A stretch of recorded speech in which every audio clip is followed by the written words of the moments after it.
们台南市登革热的防疫我们现在其实我们每天基本上晨会里面都在讨论怎么样去积极进行。然后昨天我们做了知青，我们今天做化学消毒。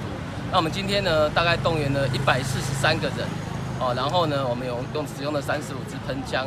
那我想呢，在这边要提醒市民的，就是说我们市政府这边呢，把防治登革热呢当成是在作战一样，因为过去在104年呢，的时候呢，我们登革热大爆发。那经过这几年的这个疫情的防治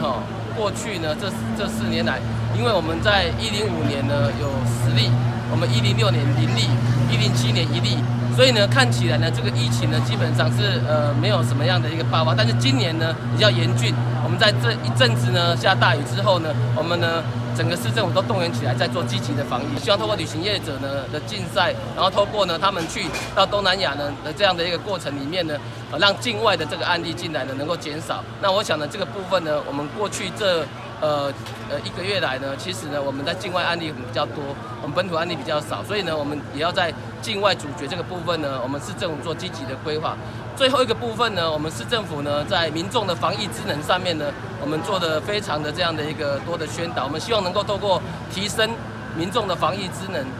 去让每一个台南市民都能够了解，我们在家的防疫其实是最重要的。每一个人呢能够把所有的容器能够把它巡倒清刷，然后让我们每一个家户呢都能够避免到这个决绝的滋生。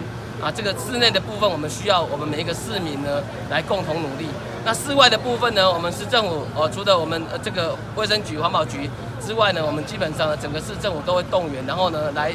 将整个防疫的这样的一个体系呢建构好。那希望呢能够落实呢登革热的防疫，然后呢把这一次呢的这样的一个病情呢减到最少，这是我们市政府的决心。